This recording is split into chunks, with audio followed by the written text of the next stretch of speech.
त्रिषष्टितमः सर्ग 63वां सर्ग। दधिमुख से मधुवन के विध्वंस का समाचार सुनकर सुग्रीव का हनुमान आदि वानरों की सफलता के विषय में अनुमान। वानर दधिमुख को माथा टेक प्रणाम करते देख वानशिरोमणि सुग्रीव का हृदय उद्विग्न हो उठा। वे उनसे इस प्रकार बोले, 1. उठो उठो, तुम मेरे पैरों पर कैसे पड़े हो? मैं तुम्हें अभयदान देता हूँ, तुम सच्ची बात बताओ। 2. कहो, किसके भय से यहाँ आए हो? जो पूर्णतः हितकर बात हो उसे बताओ, क्योंकि तुम सब कुछ कहने के योग्य हो। मधुवन में कुशल तो है ना?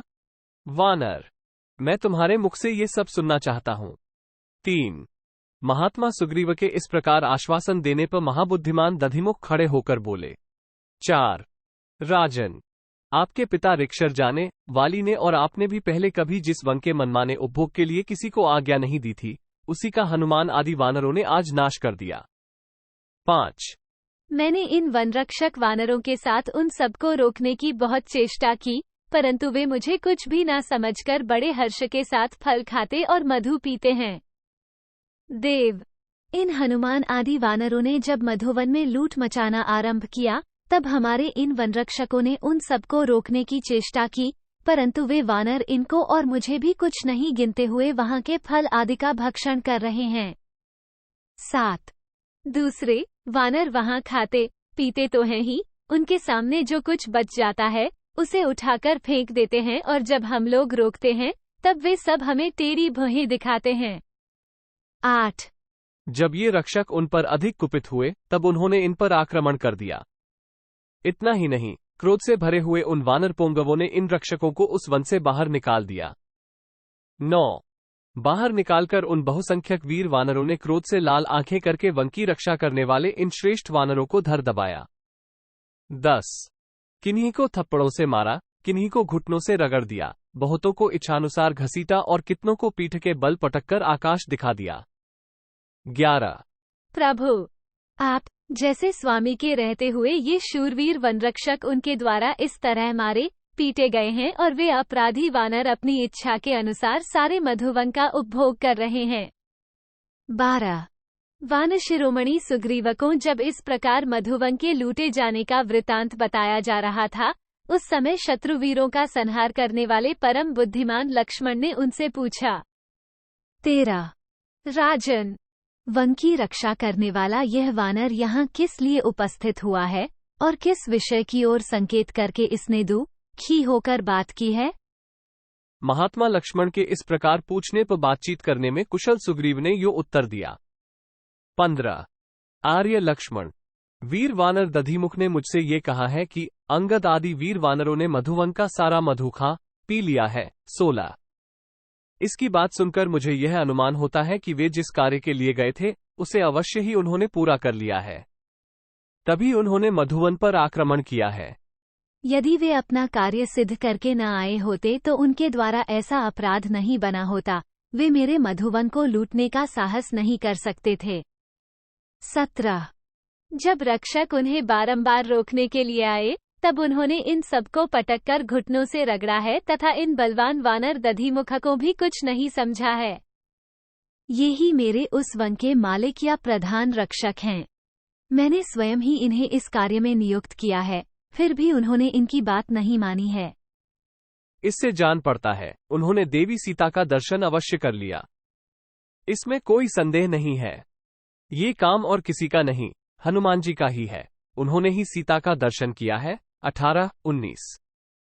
इस कार्य को सिद्ध करने में हनुमान जी के सिवा और कोई कारण बना हो, ऐसा संभव नहीं है। वानशिरोमणि हनुमान में ही कार्य सिद्धि की शक्ति और बुद्धि है। उन्हीं में उद्योग, पराक्रम और शास्त्र ज्ञान भी प्रतिष्ठित है। जिस दल के नेता जाम्बवान और महाबली अंगद हों तथा अधिष्ठाता हनुमान हो, उस दल को विपरीत परिणाम असफलता मिले, ये संभव नहीं है। 211/2. दक्षिण दिशा से सीता जी का पता लगाकर लौटे हुए अंगद आदि वीर वानर पोंगवों ने उस मधुवन पर प्रहार किया है, जिसे पद्दलित करना किसी के लिए भी असंभव था। उन्होंने मधुवन को नष्ट किया, उजाड़ा, और सब वानरों ने मिलकर समूचे वन का मनमाने ढंग से उपभोग किया। इतना ही नहीं, उन्होंने वन के रक्षकों को भी दे मारा और उन्हें अपने घुटनों से मारकर घायल किया। इसी बात को बताने के लिए ये विख्यात पराक्रमी वानर दधिमुख, जो बड़े मधुरभाषी हैं, यहाँ आए हैं। 22-25 महाबाहु सुमित्रानंदन, इस बात को आप ठीक समझें कि अब सीता का पता लग गया, क्योंकि वे सभी वानर उस वन में जाकर मधु पी रहे हैं। 26 पुरुष प्रवर, विदेहनंदिनी का दर्शन किए बिना उस दिव्य वन का, जो देवताओं से मेरे पूर्वज को वरदान के रूप में प्राप्त हुआ है, वे विख्यात वानर कभी विध्वंस नहीं कर सकते थे। 27 सुग्रीव के मुख से निकली हुई कानों को सुख देने वाली यह बात सुनकर धर्मात्मा लक्ष्मण श्रीरामचंद्र जी के साथ बहुत प्रसन्न हुए। श्रीराम के हर्ष की सीमा न रही और महायशस्वी लक्ष्मण भी हर्ष से खिल उठे। 281/2 दधिमुख की उपर्युक्त बात सुनकर सुग्रीव को बड़ा हर्ष हुआ। उन्होंने अपने वनरक्षक को फिर इस प्रकार उत्तर दिया। 291/2 मामा, अपना कार्य सिद्ध करके लौटे हुए उन वानरों ने जो मेरे मधुवन का उपभोग किया है, उससे मैं बहुत प्रसन्न हुआ हूँ। अतः तुम्हें भी कृतकृत्य होकर आए हुए उन कपियों की ढिठाई तथा उद्दंडतापूर्ण चेष्टाओं को क्षमा कर देना चाहिए। अब शीघ्र जाओ और तुम ही उस मधुवन की रक्षा करो। साथ ही हनुमान आदि सब वानरों को जल्दी यहाँ भेजो।